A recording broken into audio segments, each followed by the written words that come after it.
Hello friends, எல்லோரும் நல்லா இருக்கீங்களா?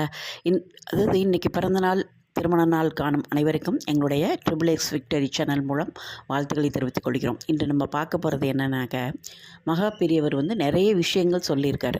நல்ல விஷயங்கள் நம்ம அதெல்லாம் பின்பற்றி வரும்போது நம்மளுக்கு நிறைய நல்லது நடந்திருக்கு. நம்ம கண்கூடாவே பார்க்குறோம்.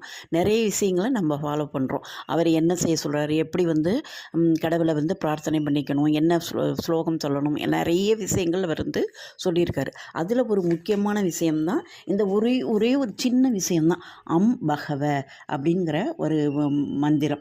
இதை எப்போ சொல்லணும் அப்படின்னு சொன்னீங்கன்னா, காலையில் தூங்கி எந்திரிக்க பார்த்துறீங்களா, உள்ளங்கையை பார்க்குறோம், சாமி படம் ஃபோட்டோ வச்சுருப்பீங்க, என்ன உங்களுக்கு டெய்லி அதாவது காலையில் கண் விழிக்கல பார்க்குறீங்களோ அதை பார்த்துட்டு மனசுக்குள்ளே நீங்கள் சொல்கிறது இந்த பகவன்கிற வார்த்தையை சொல்லணும். அது எத்தனை தடவை சொல்லணும் அப்படின்னா 3 முறை சொன்னால் போதும். இது ரெகுலராகவே சொல்லிட்டு வருவீங்க.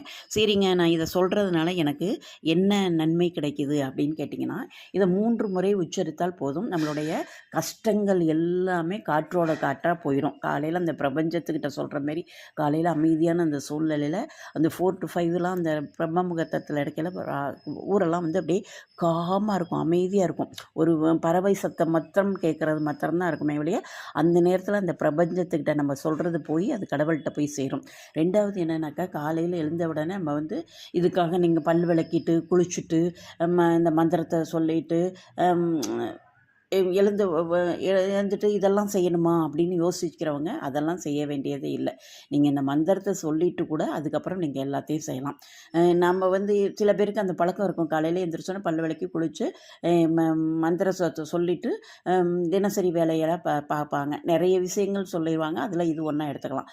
சில நேரத்தில் இது என்ன செய்யும் அப்படின்னா, உங்களுடைய உங்களுக்கு கஷ்டம் இருக்குது, ஒரு துன்பம் இருக்குன்னா அதெல்லாம் என்னமாகும், இன்பமாக்கிடும்.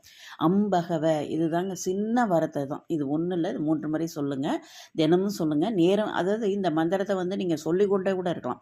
3 தடவை சொல்லிட்டேன், அதுக்கப்புறம் நம்ம அதை நினைக்கவே இல்லை, மைண்ட்லேருந்து தூக்கிட்டோம் அப்படின்லாம் கிடையாது. உங்களுக்கு சும்மா இருக்குங்க, ஒரு டைம் இதாக இருக்குது, சமைச்சிக்கிட்டு இருக்கிறீங்கன்னா அப்போ கூட இதை சொல்லிக்கிட்டே நீங்கள் சமைக்கலாம். நம்ம பல சூழ்நிலையில் ஒரு இக்கட்டான சூழ்நிலைகள்லாம் நம்மளுக்கு வரும். நிறைய நேரம் நம்மளுக்கு அதை எப்படி சமாளிக்கிறது, எப்படி சமாளிக்க போகிறோன்னு நம்ம ரொம்ப வேதனைப்பட்டுக்கிட்டு இருப்போம். அந்தமாரி நேரத்தில் அம்பகவ வார்த்தையை சொன்னீங்கன்னா நிச்சயமாக அந்த இக்கட்டிலேருந்து உங்களை நிச்சயமாக கடவுள் பாட்டுவார். என்பது ஒரு மங்களமான வார்த்தை, பகவான் என்பது பகவானை குறிக்கிறது. இதனால் இந்த வார்த்தையை நம்ம சொல்லும்போது நம்மளுக்கு நிறைய நன்மைகள் நடக்குது அப்படின்னு சொல்லி மகா பெரியவர் நம்மளுக்கு கொடுத்த ஒரு அற்புதமான இந்த மந்திரத்தை எப்போதுமே காலையில் விடிஞ்சோடனே கண்டிப்பாக சொல்லுங்கள். அதுக்கப்புறம் நேரம் கிடைக்கிறப்பெல்லாம் சொல்லிக்கிட்டே இருங்க. உங்களுடைய கஷ்டங்கள் எந்த அளவுக்கு நீங்கள் உங்களுக்கு அது சரியாகுது அப்படிங்கிறத எனக்கு கமெண்ட் பாக்ஸில் கொடுங்க. நிச்சயமாக இதை சொல்லிவிட்டு எனக்கு நிச்சயமாக எப்படி இருந்துச்சு உங்களுடைய வாழ்க்கையில் ஒரு மாற்றம்ங்கிறத சொல்லுங்கள். இது பிடிச்சிருந்தால் லைக் பண்ணுங்கள், ஷேர் பண்ணுங்கள். உங்கள் ஃப்ரெண்ட்ஸ், ரிலேஷன் யாருக்கு வேணாலும் நீங்கள் இதை சொல்லலாம். அவங்களும் உங்கள் மூலமாக ஒரு நன்மை அறிவாங்க. எங்களுடைய பதிவை பார்த்த அனைவருக்கும் நன்றி. மீண்டும் ஒரு அருமையான பதிவுடன் சந்திக்கிறேன். நன்றி, வணக்கம்.